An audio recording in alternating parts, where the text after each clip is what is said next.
Então, nós vamos iniciar, então, a nossa leitura de preparo e logo em seguida eu vou fazer a prece inicial, ok? A leitura de hoje é do livro da mensagem Novas Mensagens de Sheila, que inclusive ela tá aqui, né? Não sei se está dando para vocês verem. É desse livro aqui, Novas Mensagens de Sheila, que é do volume 2, que é esse livro aqui. E ela traz pra gente o seguinte: faze algo. Não te deixes anular pelas horas vazias. O comodismo é ponte para o remorso. O tédio resulta da falta de iniciativa. Ainda hoje, pode ser útil ao bem, valendo-te dos recursos que possuis. Uma palavra de consolo a quem sofre, um momento de atenção a quem experimenta o abandono, um simples pedaço de pão a quem tem fome. São atitudes que podem te preencher por dentro, permitindo que alcances a plenitude interior. Entretanto, se não te consideras em condições de ser útil aos outros, faze algo em favor de ti mesmo. Evita o pessimismo. Abraça espaço para o estudo elevado. Alimenta os ideais nobres. Sintoniza com o alto através da prece.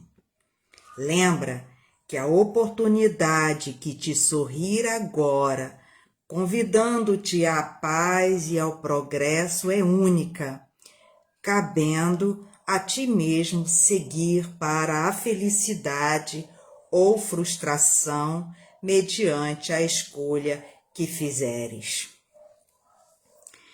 Graças a Deus. Então, convido a todos que todos juntos possamos elevar o nosso pensamento a Deus, ao nosso Pai eterno, nosso Pai maior, ao nosso Mestre Jesus, à nossa querida Mãe Maria de Nazaré, que nos ampare nesse momento de iluminação, onde nós estaremos fazendo, Senhor, o estudo do Teu Evangelho, levando, clareando as mentes, com ideias positivas, com ideais nobres, com atitudes positivas que venham só nos fortificar, Senhor, para a nossa marcha nesta vida, nesta encarnação, onde através do Teu Evangelho, das Tuas lições sublimes, nós podemos afirmar e firmar os nossos passos com mais segurança na nossa jornada, na nossa caminhada.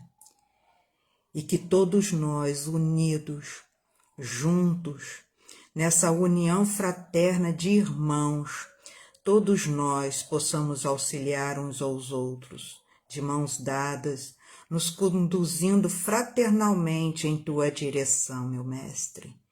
Que nos guarde, nos abençoe a todos nós e que nos inspire, nos intua e nos proteja na realização desta tarefa, para que o melhor possa ser feito em prol de todos nós que ainda necessitamos tanto da Tua medicação.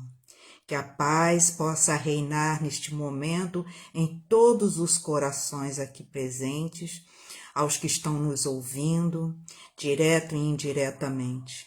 Obrigado, Senhor. Fique conosco, hoje, agora e sempre, graças a Deus. Graças a Deus, né, meus irmãos? Então, uma satisfação, um prazer muito grande ter vocês aqui, né? Para mais uma noite de estudo. Na verdade, a gente está tendo um encontro, né? Eu vejo assim por esse lado, né? É como a gente estivesse tendo assim um encontro com Jesus, estudando as passagens dele, o Evangelho do nosso Mestre. A gente está indo ao encontro ao nosso Mestre Jesus, né? Graças a Deus.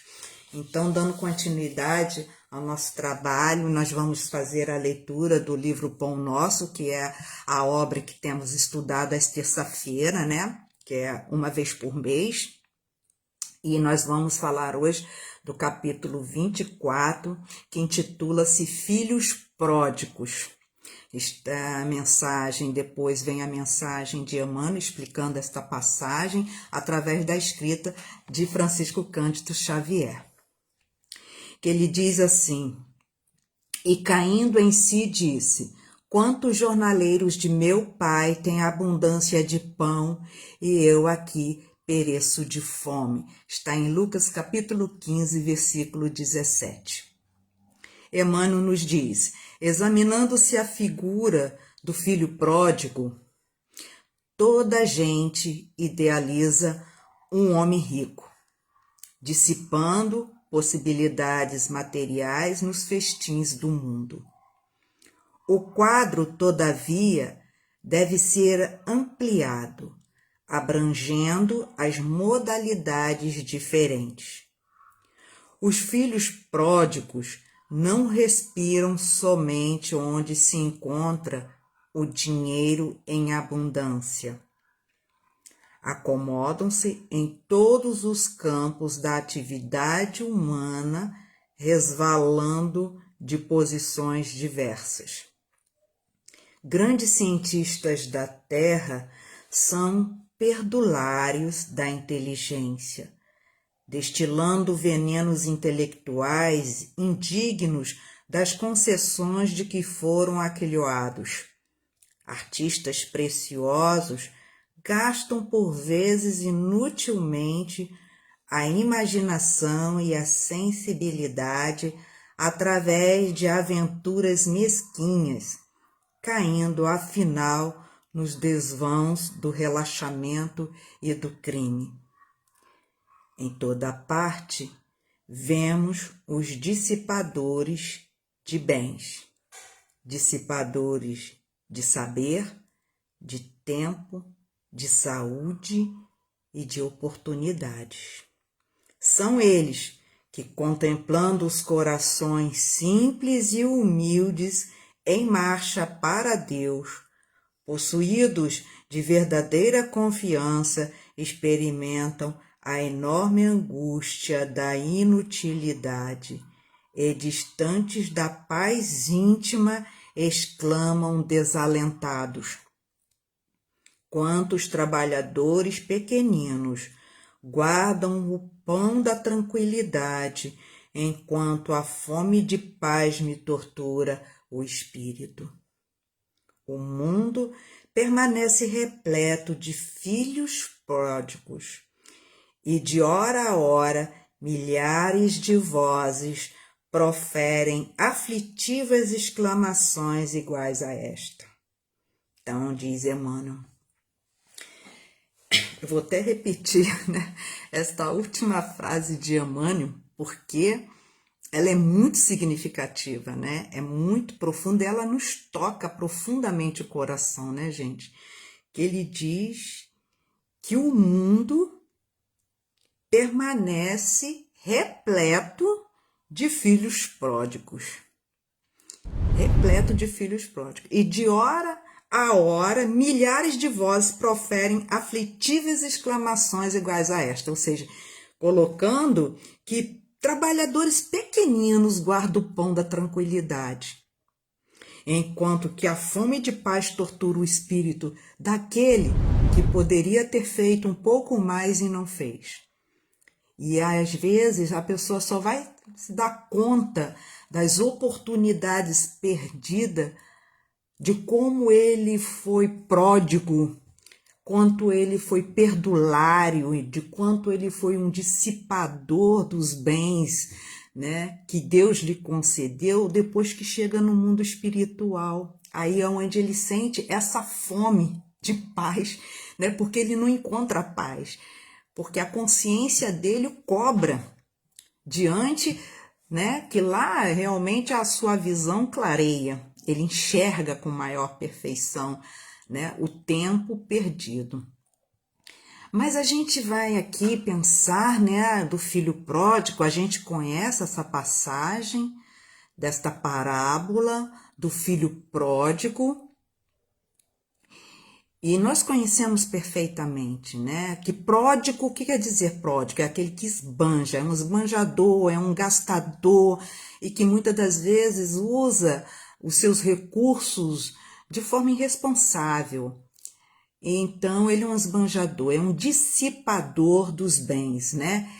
E a parábola do filho pródigo que Jesus narra em Lucas fala desse dissipador de bens materiais, né? Que a gente conhece, a gente sabe que é aquele filho, recordando rapidamente, que é aquele filho que pede ao pai uma parte da herança que lhe cabe, a herança que lhe cabe, e aí ele vai para a cidade grande e lá ele esbanja, ele gasta todos os seus recursos, todos os seus bens, enfim, todo o seu dinheiro. E quando ele se encontra, então, num momento de dificuldade, num momento difícil, aqueles que se diziam amigos se afastaram, né? E ele se viu só, né? Se viu só, passando necessidade, passando fome, ao ponto de nem sequer ter as sobras dos porcos para comer. E aí esse filho, ele lembra do pai, né? Ele lembra da vida de abundância, né? Da vida, enfim, que ele tinha lá na fazenda do seu pai, que todos os empregados do pai não passam necessidade, todos têm sempre o necessário. E ele recorda de quanto a vida dele era boa, né? E arrependido, então ele retorna à casa do pai. E retornando à casa do pai, o que acontece? O pai, ao vê-lo, se alegra, né? Se alegra e o recebe de braços abertos. E para festejar o retorno daquele filho, ele manda matar um novilho, né? Para se alegrar, se festejar aquele momento do retorno do filho à casa do pai. Eu não vou nem entrar assim muito no detalhe, né? Com relação ao irmão dele, não vou entrar muito nesse mérito, porque o que me interessa nesse momento para o nosso estudo, para a nossa reflexão, é essa base do filho retornando arrependido ao lar desse pai, e o pai se alegrando com aquele momento ali, porque é um filho que estava perdido e foi encontrado, retornou, que estava morto e reviveu, né? Então é momento de festejo aquele momento ali. Mas eu gostaria de recordar também duas outras parábolas, porque Jesus, ao narrar a parábola do filho pródigo, ele narra também logo duas outras que são bem semelhantes, né? Ele fala da dracma perdida e da ovelha perdida. E que essas três parábolas, elas nos trazem exatamente a mesma lição, né? A dracma perdida, a mulher que possuía 10 dracmas, ela perde uma, que era a moeda da época, né? E que para ela era preciosidade, era algo muito importante para ela. E ela perde uma das moedas, e aí ela acende uma vela e vai varrer a casa à procura desta moeda. E ao encontrá-la, ela se alegra e chama as amigas, né, para festejar aquele momento ali importante, porque ela conseguiu encontrar a moeda, a dracma que estava perdida, né? Então era um momento de muita alegria, de festejo. E da ovelha perdida, né? Da ovelha perdida, ele deixa as 99 lá no pasto, que estava já em segurança, e ele vai atrás da ovelha perdida. E ao encontrá-la, ele cuida dos seus ferimentos e a carrega no colo, levando de volta para o rebanho, para se juntar com as outras. E ali ele se alegra e convida e chama os amigos para festejar, pois ele encontrou a ovelha que estava perdida. Então a gente vê que sempre no final da história há um festejo, há uma alegria, porque algo que estava perdido foi achado, alguma coisa, alguém voltou, retornou, então tudo é motivo de alegria, de festejo. E isso representa, de forma metafórica, né, se a gente for colocar assim, representa, né, na interpretação espiritual de que esse festejo, essa alegria é exatamente o que a espiritualidade sente quando aquele filho que estava perdido, que estava iludido nas sombras, no caminho do erro, no caminho do engano, ele retorna para a luz. É aquele pecador, vamos colocar assim, né? Aquele pecador que se volta para a luz, que ele supera as trevas e volta-se para o lar. Então, os anjos de Deus, os bons espíritos, se alegram muito, muito. É um momento de festejo quando eles conseguem recuperar, trazer de volta aquele filho que estava perdido, aquele filho do pai que estava perdido. É um momento de grande alegria para eles, né? De conquista aquilo ali, né? É a mesma coisa. Então, esse festejo representa exatamente isso. Mas Emmanuel é tão inteligente, né? Que ele ainda aproveita essa parábola do filho pródigo para mostrar para a gente um outro lado aí, um outro campo, né?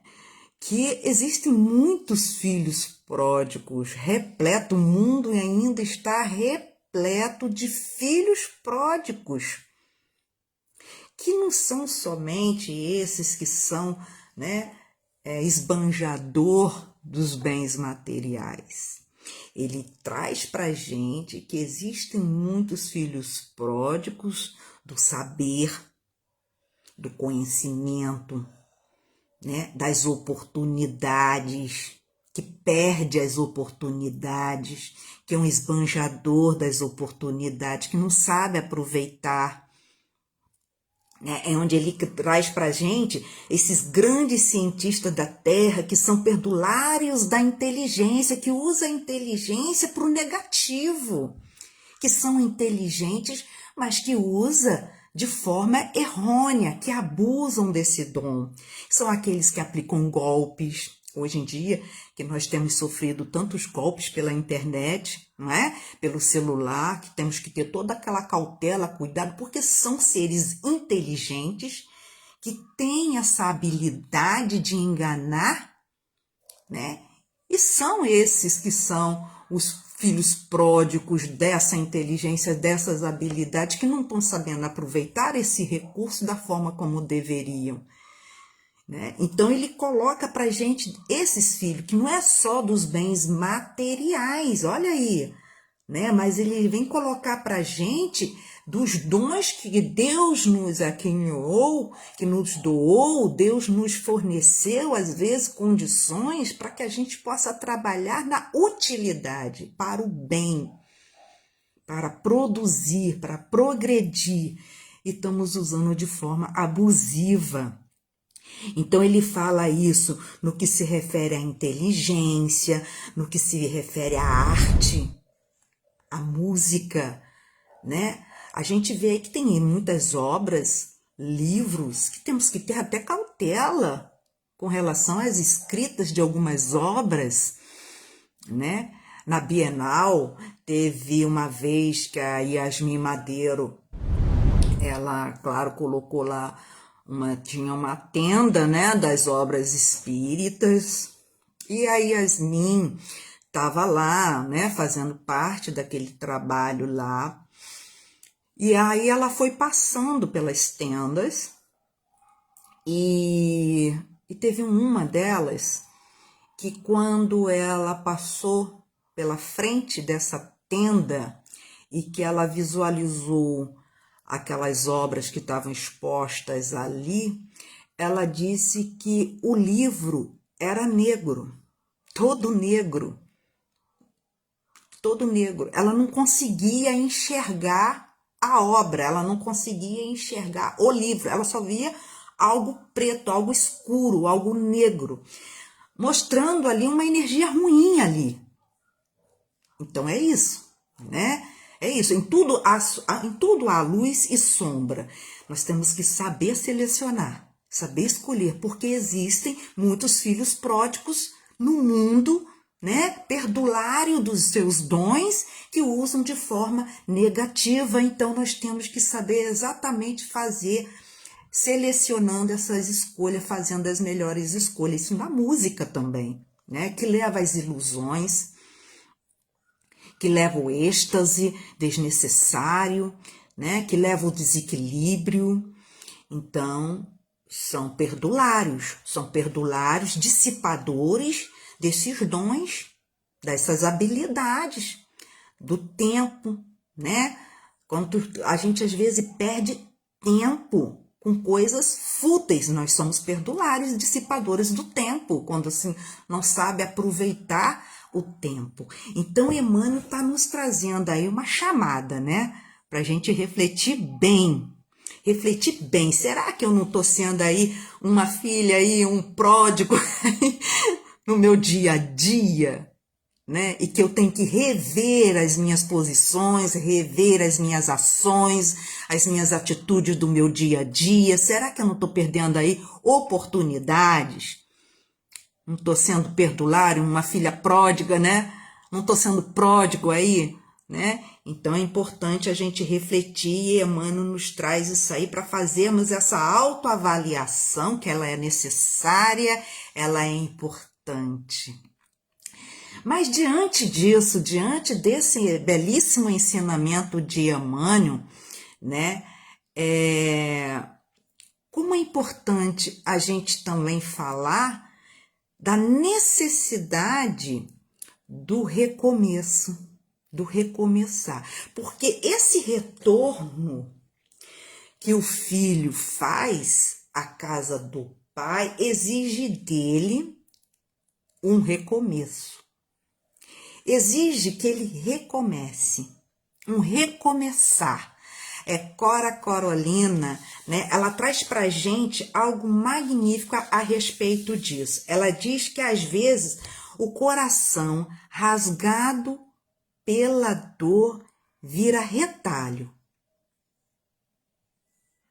Às vezes um coração rasgado pela dor vira retalho. Recomenda-se costurá-lo com a linha chamada recomeço. E ela encerra dizendo, é o suficiente. Olha que coisa bela, gente. Que quem é que já não teve um coração retalhado pela dor? E que aí a gente teve que fazer o caminho de volta. Teve que refazer a nossa caminhada, teve que recomeçar, não é? E quem é que não está passando nesse exato momento pela dor, pelo momento difícil, né? Daquela necessidade que o filho pródigo passou ali naquele momentozinho da dor, né? Para ele poder recomeçar e retornar e recomeçar novamente. E aliado a isso, né, a Sheila vem também trazendo para a gente, exatamente nesse livro dela, Novas Mensagens de Sheila, que eu recomendo a vocês, que é um livro assim maravilhoso, eu recomendo. Sheila traz para a gente também, dizendo que ninguém vive sem a bênção do recomeço. Ninguém vive sem a bênção do recomeço. Que isso quer dizer? Isso quer dizer o quê? Que Deus é tão bom, tão generoso para com seus filhos, que Ele vai dar sempre oportunidade de nós refazermos, de recomeçar, de fazer, refazer, quantas vezes necessárias forem até nós aprendermos a lição, entendeu? É o recomeço, recomeçar. Então, Sheila nos traz que ninguém está desamparado aí pelo amor divino, pelas forças divinas. Ninguém está desamparado. Ninguém vive sem a bênção. Olha, coloca como bênção, né? É uma bênção, não é? O recomeçar. E ela traz ainda, como exemplo, ela traz para a gente a imagem de uma árvore que foi podada. E aí só tem o tronco da árvore. Só o tronco. E com o passar do tempo, o que acontece? começa a surgir os primeiros ramos, os primeiros galhinhos ali, os galhinhos mais tenros estão ali nascendo naquele tronco, mostrando um recomeço após a poda, vem os novos ramos surgindo. E muitas das vezes vem mais fortalecido ainda, vem mais forte, com mais vigor, né, após a poda. Ela traz essa imagem dessa árvore podada e os ramos começando a surgir ali. Então a natureza nos mostra, né? O que é a natureza, né? A natureza é Deus falando conosco. Se nós observarmos bem a natureza, a gente vai perceber Deus falando e nos trazendo a lição que a gente precisa. A própria natureza mostra o recomeço sempre para todos nós. Estão sempre recomeçando. A árvore aí é um exemplo básico do recomeçar, né? Então, todos nós. E ela cita também que esse recomeço, ele enfim, não está ali só ali na nossa reencarnação, no retorno à vida material, a esse corpo de carne, que também é um recomeço, né, de novas oportunidades. Eu estou recomeçando, estou voltando a uma outra encarnação, reencarnando aí novas oportunidades, é um recomeço, não deixa de ser, mas também não é só isso. Assim como também o desencarnar, o retorno à minha vida espiritual, retornando é um recomeço. Quando quando todos nós retornarmos para a vida espiritual diante das experiências que eu adquiri nesta vida, na vida espiritual, vou ter um novo recomeço, que não deixa de ser um novo recomeço. Então, seja desencarnando, encarnando, que representa aí para todos nós recomeço, mas não se resume só simplesmente nisso.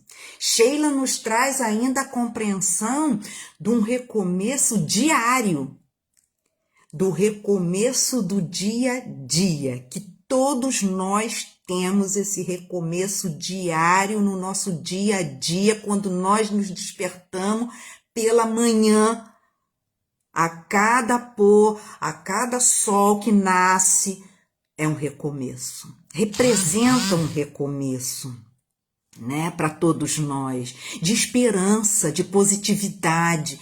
Então, se eu errei ontem, né, cometi erros, cometi falhas ontem, me arrependi, fiquei chateada, né, com o que eu fiz, bola para frente.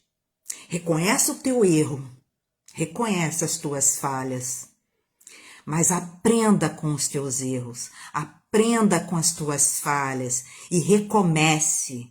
Recomece no dia seguinte fazendo diferente, fazendo melhor, se esforçando mais. Recomece, sem se escravizar no arrependimento, sem se punir demais, né?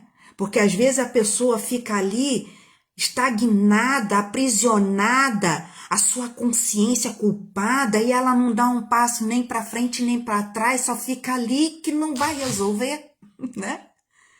Então, aprender no erro é ser inteligente, é saber usar a inteligência, aprender. Se você já que errou, aprenda com a lição, aprenda com o eu, já que errou, aprenda com ele, tira ali a lição que nós precisamos. E ela diz assim para a gente, que ao longo de cada existência no mundo, o homem depara-se com inúmeras situações que impõem a necessidade de recomeçar. Geralmente apresentam-se na forma de aparentes derrotas, fracassos, decepções e quedas. Olha, ela coloca aparente derrotas, que às vezes a gente se acha, ai meu Deus, sou uma derrotada, eu sou uma fracassada, né? Eu sou um zero, né? Mas, gente, aparente derrota. Porque, na verdade, essas aparentes derrotas, fracassos, decepções, quedas, na verdade é a poda, né? É a poda que vai fazer nascer novos ramos em você. Mas saiba utilizar esses momentos de queda, de aparente quedas, de forma positiva, tirando lições importantes dali, que eu sei que aquilo ali não é bom. Então eu vou evitar, eu vou tentar me vigiar mais, me policiar mais para evitar, porque não me faz bem, não me faz bem, não me traz paz, não me traz equilíbrio, me machuca, eu fico triste. Então eu vou evitar isso, eu vou me esforçar para ser feliz, não é isso que todo mundo quer? A felicidade de ser feliz? Mas também eu não vou, né, me resvalar aí, né, na dor, me achando a pior das criaturas. Atire a primeira pedra, meus irmãos. Atire a primeira pedra, aquele que nunca errou. Por favor, né? Todos nós erramos. Vamos aprender então. A gente aprende com os acertos e aprende com os erros também. Vamos tirar proveito, aproveitar as oportunidades e aprender em tudo, né? Em tudo dá graça. E aprender com isso também. Tirar proveito disso. Ela, entretanto, longe de representar o aniquilamento inapelável, constitui convite para a vida, para que a criatura se fortaleça realizando experiências e seguindo adiante. Então, na verdade, o que ela quer dizer aqui? Que nessa hora de dor, nessas horas difíceis, nessa hora de dificuldades, que a gente está ali com o coração, né, em retalho, né, estraçalhado, é um convite. É um convite. Nós estamos sendo convidados. Na verdade, é um convite a refazer. É refazer o caminho. É o recomeçar. É um convite ao recomeçar. Então não adianta a gente ficar. A gente chora, vai chorar, né? Vai ficar chateada, vai ficar ali. Mas, gente, dia seguinte, né? Vamos em frente, seguir adiante. Vamos lavar aí o rosto. E uma coisa muito boa que ela coloca também, diante disso, que olha, né? Olha que coisa boa, olha que bênção. Ela fala que a gente pode buscar a prece, a oração, gente, que nos fortalece, criando sintonia com o nosso anjo da guarda, com o teu espírito amigo, com o teu espírito protetor. Cria um elo com ele. Sintoniza-se com ele através da oração. Pede força, pede luz. E aliada ainda à prece, ela recomenda ainda a ação construtiva, que é trabalho na caridade, fazer o bem, ação no bem, ajudar os necessitados. E aí os nossos ramos vão ficar mais fortalecidos. Nós vamos nos fortalecer muito mais. Então, saber fazer é saber usar. É saber usar. Usar está dentro da lei divina, está dentro da lei de Deus. Usar, saber usar. Então, vamos saber usar os recursos que Deus nos concedeu. Vamos saber utilizá-lo para que a gente consiga fazer esse caminho de volta, voltando ao caminho da casa do Pai que Ele nos aguarda. Então, vamos saber usar, porque o abuso é sempre o erro. O abuso da inteligência, o abuso em tudo é erro, é dor, é sofrimento. Mas o uso, saber usar, é moderação, é harmonia, é paz, é bom senso. Então vamos fazer, aprender a fazer, que aprendendo a fazer, a gente vai saber usar, tá, meus irmãos? Aí ele traz, só para a gente concluir, diz que em tudo, em todos os objetos ou aparelhos, atitudes ou circunstâncias, exigem uso adequado, sem o que surge o erro. Doença, abuso da saúde. Vício, abuso do hábito. Supérfluo, abuso do necessário e o egoísmo, abuso do direito. Encerrando, essas parábolas vêm trazer para a gente que é simples, é muito simples, que progredir é simplesmente saber usar os recursos e empréstimos divinos. Então vamos aprender a usar os recursos divinos e não ser esses filhos, né, pródigos que estão espalhados aí pelo mundo. Vamos aprender a usar esses recursos e isso é progredir. Então progredir é saber usar e não abusar, saber usar os empréstimos de Deus. Que a paz de nosso Mestre esteja conosco. Vamos fazer a nossa oração de encerramento. Graças a Deus, querido Pai, amado Mestre Jesus, por nos trazer esta lição tão importante para a nossa construção espiritual, para a nossa construção interior. Tenho certeza que a lição coube primeiramente a mim, Senhor, que estou aqui realizando esse trabalho, que tive que ver, rever a lição várias vezes, refletir sobre ela, porque com certeza, Senhor, sou a mais necessitada e agradeço muito a Deus a oportunidade, Senhor, que estás me concedendo de estar aqui junto aos meus irmãos, levando mais uma vez o teu evangelho para todos os lares e que esta luz, Senhor, possa iluminar e fortalecer a todos os corações sofridos, acendendo a luz da esperança, fortificando a cada um na fé, para que, Senhor, a gente não desista jamais de caminhar e de buscar, Senhor, seguir em tua direção, voltando sempre à casa do Pai. Que abençoe o nosso planeta Terra, que abençoe cada moradia, que abençoe aqueles que não têm moradia, Senhor, que abençoe, Senhor, os lares internos de cada um. E que todos nós, através da simplicidade, da humildade, da fraternidade, da caridade e do amor, possamos, Senhor, buscar a nossa paz, buscar a nossa felicidade, porque não é no muito, às vezes é no pouco que nós podemos fazer e realizar, buscando a nossa paz interior e a nossa iluminação. Fique conosco, Senhor, que ilumine a todos, hoje, agora e sempre, graças a Deus. Muita paz e luz a todos meus irmãos, obrigada mais uma vez, e foi um prazer estar aqui com vocês.